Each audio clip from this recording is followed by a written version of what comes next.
and welcome back to Let's Play The Legend of Zelda Phantom Hourglass. Last time we finished up the Courage Temple, and this time we are starting off with side quests. Last time we started the arrow game and failed. It's basically the same thing, just make sure you hit all the ghosts and don't miss any shots, and you should get 1700 points pretty easily. Alright, time's up. Did I just see that? You just racked up 1850 points. Knew you could do it. You got that lust for adventure. Here's the prize. The quiver. Now you can hold more arrows. Check the collection screen. If you score more than 2,000 points, I'll give you something better. Yeah, that means we actually have to do this again. So, be right back as I do this minigame for a second time and try to beat that score. Alright, time's up. Wow, 2,000 points. Amazing, nice work, kid. You're a complete master of the bow. So yeah, you have to get a perfect game in order to get that many. And actually, despite just using restore points, I actually pretty much did get a perfect game. I don't think, I was doing safety strats and just sort of backing things up with restore points, but I'm pretty sure I actually didn't miss a shot anyway. So yeah, me actually backing up is not entirely necessary. Apparently I would have gone at first try anyway. If anything, it probably threw off my rhythm, so it actually is probably not good to save state because it throws off your rhythm of trying to shoot everything. I'd say just go for it if you have the rupees for it. It's really not that bad compared to Ocarina of Time. Yeah, because that one's a pain. So we just gotta go somewhere. Last time we got a quick look at a character named Jolene, who apparently knows Linebeck and is really not happy with him. But that's all we really know about her at the moment. She shoots torpedoes at us. This is the same dialogue as before, so that's why I skipped it. Basically, just get ambushed. Ambush! This is actually something you have to do, for a couple of reasons. It sets up a main character and also sets up a main side quest. Fiend, it's been 100 years since our paths last crossed. Oh, what? You aren't Linebeck. You little boy in green. Tell me the whereabouts of Linebeck this instant. Ah, keeping it a secret, are we? Playing Jolene for a fool is an unwise choice. You truly don't want to tell? I see. Well then, you will be punished. So when she does this little dash attack, that's your chance. When she does the quick strikes, you can't really do anything. And I don't think you can even do anything before. I don't even know if you can actually do this. Can I actually use the boomerang? Because I've actually never really tried this. Okay. Yeah, boomerang does not seem to work. Okay. Should it take 4 hits, I think? I think it's 4. I don't actually remember it, but I vaguely recall it being 4.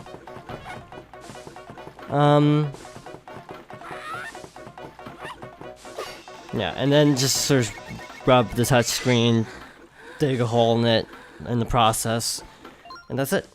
But yes, best by little boy in green. Linebeck, hear my words. Your pet is most skilled. Before I leave, I have but one thing to say. You don't think you've won because of this battle. Hear me? She takes off, and you may be thinking to yourself, where actually is Linebeck? He actually is nowhere to be found. Or you may think, but whew, crouching in one of these every now and then is great for the back. Consider this a tip for getting rid of that crazy woman, Link. It's all yours. So every time this happens, you actually get a bigger increment of rupees, so you might actually want to do this on purpose in order to make money. Maybe not the best money-making method, because you have to, 1, find Jolene, and 2, fight her, and then she gets progressively harder, if I recall correctly, so maybe not the best money-grinding strategy, but it's something to keep in mind. So we're going back to Molita Island, which you may be thinking to yourself, why are we going back to Molita Island? Special delivery! That's why. This is a letter from Jolene. Should be juicy. Okay. To my baby sister Joanne. Many years have passed since we've seen each other. Are you well? I'm sure that you've endured heartache at the hands of some awful man. Oh, don't worry about me. I'm fine. As you can tell, I'm just as feisty as ever. The only sister I have in the world. We really should catch up, but I have to ask, are you, you still have that weird mermaid costume obsession? I think it's fine to dress up as a mermaid and have a little fun now and then, but don't wind up in some old fisherman's net, okay? Your sis, the she pirate Jolene. Gee, I wonder who that could be. So it said, seems like that wasn't for you after all, Link. We'll chalk it up to fate. Do me a favor, deliver that to Joanne, would ya? Okay, so we know where she is based on the hint. Good way for people to meet ya and greet ya. Yeah, it's not the most subtle hint in the world, to be blunt. Let's see. Yeah. We'll still dawdle quite a bit. We have a few side quests left. Before we actually go over to the ghost ship. We'll probably get to the ghost ship in this episode, I hope. Backwards. There we go. Actually, probably not. Depends on how fast we get through these.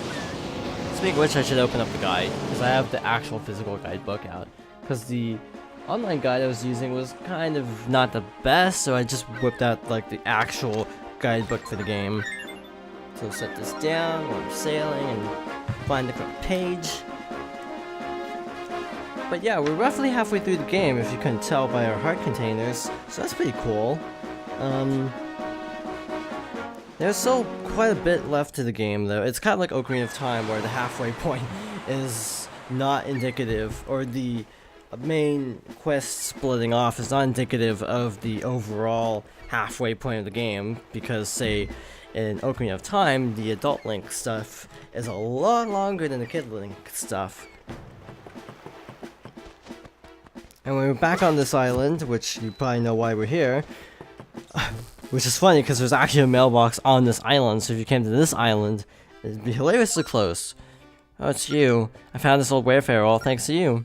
He's great, always raving about the romance of the sea and call of adventure. I'm going to pretend to be a mermaid for a bit and let him think I'm the real thing. It's our little secret. Hey, what have you got there? Come on, you can show me. Show her the letter? Yeah, of course. Oh, it's a letter from Jolene, my big sis. Ah, you came here just to deliver it to me? Thank you so much. I have to tear into it and read it right now. I love letters. Oh, Jolene, she never changes. She's still into dressing up as a pirate. I'm glad she's happy with her hobby. Oh, but enough about my sister's obsession with pirate costumes. I should give you something to thank you for delivering this to me. Here you go. A wisdom gem. Well worth our efforts. Sort on the collection screen for now. It's okay, really. I don't need it. Go on, it's yours. Where are we, actually? I'm trying to think. Hello?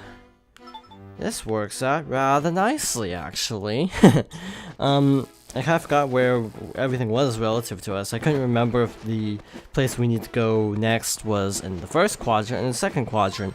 Therefore, it actually works out because we're already in the second quadrant. So that works very well. Very much to our advantage. No, wait, where is it? Okay, I'm a little bit turned around, to be honest. I think it actually is in the first quadrant, now that I think about it. I think it's down here. I think it's like that. So, my bad. Draw the thing that looks like a phi. Not the Zelda character, but the actual symbol, or the actual letter. Yeah, we're actually pretty close to wrapping up this little side segment of the game, luckily, because I know side quests aren't the most exciting thing in the world to do. I just want to double check something, so we have... Okay, so we should find one more wisdom gem by the end of this segment.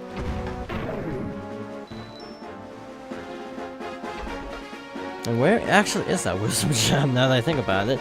I'm flipping through really quickly. And also there's a couple more treasure maps that we can actually find. So we definitely want to find those. And apparently a courage gem. So we should end up with 6 courage gems, 8 wisdom gems, and 10 treasure maps by the end of this segment, if I'm not mistaken. It's hard to find room for a giant-ass guidebook like this when I have all this other equipment set up. It looks like it's on Bouquet, which I'm totally okay with. No pun intended.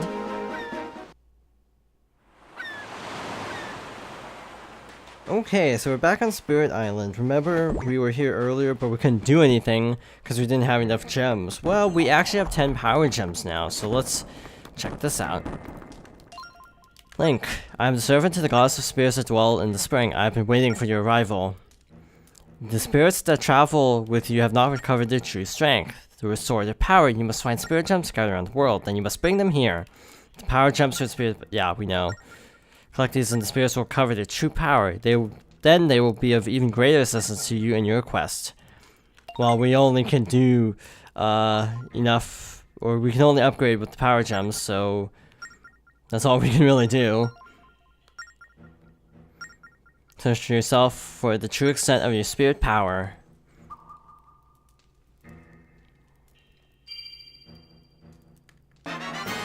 Voila!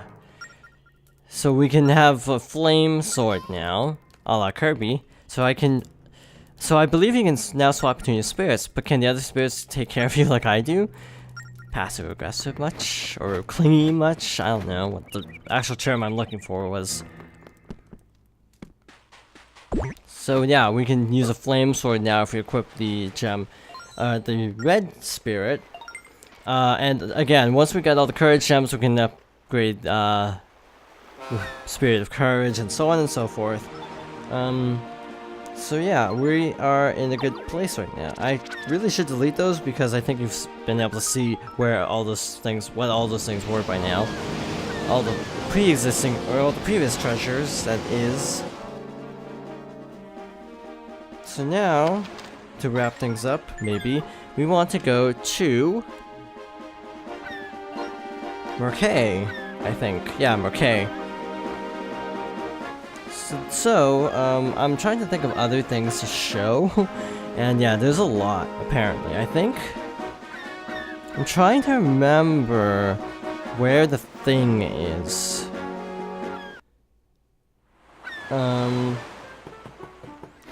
Well, we can also sell stuff, but I'll do that off screen because we're kind of running low on time, and we got ways to go still. Actually, collection, do that. So yeah, we have a flame sword now. I think as a minor, sort of getting ahead of myself kind of thing, one important thing is, yeah, each fairy has different attributes. Is it here? Yeah, there's a treasure map here. I'm not sure how you're actually supposed to find this legit. Not entirely. Apparently there's a hint on, like, we're near the Temple of Courage. That tells you where this is. It's just like, yeah, maybe I should actually read those things occasionally. Maybe that would be a good idea. No, this leads back to the other side of the mountain. It's gotta be up here. Yes, and we're gonna try to find that last courage gem before setting off to find the ghost ship. Ow. Where am I going? Oh, the bomb spot. That's right. Is that over here? I'm like really lost, actually. It's gotta be in here, I guess. Yeah, it's here. So yeah, we do more damage with our sword now. That's the long story short version. Yeah, we do more damage. So we got another Zora. Oh boy. We can actually just run by him. I kind of recommend it, actually. So, we are in a part of the island we've not actually been to yet. This spawns a thingy. Now, I don't quite remember what I'm supposed to do with this, to be completely honest. I think I have to point it, or towards the... Do I have to point it towards the temple? I don't actually remember. I think I have to point it this way. Yeah, towards the temple. And then it shows like a hidden thing, if I'm not mistaken. There's also apparently...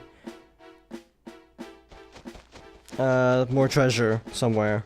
Down here? And here is a big green rupee, and here is a random ship part. So we really need to customize the ship, but I'll go over that eventually. AKA, I'll totally forget until the very end of the LP. That's what's actually going to happen. So the laser is set, unfortunately, which is kind of a bummer. But, I have a guide, so I still know where the laser should point, if I'm not wait, where does it point to?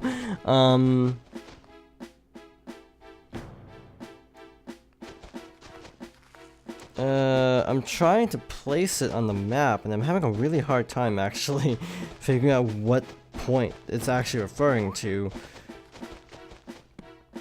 Yeah, I am looking at a map, but it's like, yeah, I'm having a hard... Oh, is it here? It's here. Yeah, the light would, I think, would point here or something. There we go. Uh-huh. So we got another little cavern. Zora's gonna pop out at any moment. No? Okay. Can't say I'm disappointed in that. Let us proceed. So now we're on this little island over here, and if we hit this, this actually extends a bridge, so we can actually get here really easily from the main island. Now, we got a little bit of an awkward conundrum here. Inside this chest is a... Okie dokie. Apparently... Oh, shoot. Backing up. That guy over there is actually a character we can't do anything with, to my knowledge, because that's tag mode where you can actually exchange items. But like, the Nintendo Wi-Fi service is down, so I don't know how feasible that is. If that's actually a Wi-Fi thing or not. Yeah, it doesn't... I don't think we can do it in this version, because... Not just because, you know, the DS's Wi-Fi is turned off, but also because, well, let's be honest, we can't exactly use any, like, Street Pass with a Wii U. Hey there, what a gift to meet you. My name is Friedel. I'm but a humble singer who travels the world over with guitar in hand. In honor of our meeting, how about a song? When parts are treasured, after time look inside and see a surprise, truly peculiar from one to hand to another, magical box indeed. When chip parts and treasures you don't want, you'll exchange them with other players that you connect to, no matter if it is through tag mode or battle mode. So yeah, we sadly can't demonstrate that because again, this is a Wii U and not a DS, and thus, you know, I can't wirelessly connect with people. I don't think you can even do multiplayer. Like, if you get two Wii U's in the same room, I don't think you can actually do multiplayer, which is a real shame. Real shame. So, well, since I talked about it, if you go in here, we got this treasure chest that we never got. This actually has a random ship part. I think we have a bell already. Come on in, you drifted into the shipyard. Got parts? I'll set up your ship. Need your salvage arm fixed? Do that too. Your salvage arm is stinked, but... Okay, yeah, so I was actually mistaken. It's not Master Edo who repairs the salvage arm. It's actually this guy. So, you can actually customize your ship. Just basically select things. It's all in a fixed order. Now, I'm not sure... I don't quite remember what the effects of doing this are, to be honest. Because I know... I feel like there's a way to increase your ship's health, but I don't remember how. I got a cannon in a failed run, so I was a little bit confused for a second. I think you can also get all parts from a set, and there's also gold chip parts too, but they're like super impossible to get now that I think the wireless is down. I could have sworn you basically had to rely on the wireless. Also, Beetle sells random chip parts every day, but you can also cheese it, of course, by, you know, manipulating the clock of the system. So our ship looks awful now, but just to demonstrate, this is our customization. I think we're gonna stick with that because it looks kind of like a hilariously... Oh, yeah, so you want to get more health, you use parts from the same set. So definitely, if you have the money, try to buy extra ship parts. In any case, we are at time, so... Thank you for watching, and I hope you join me next time for more of The Legend of Zelda Phantom Hourglass.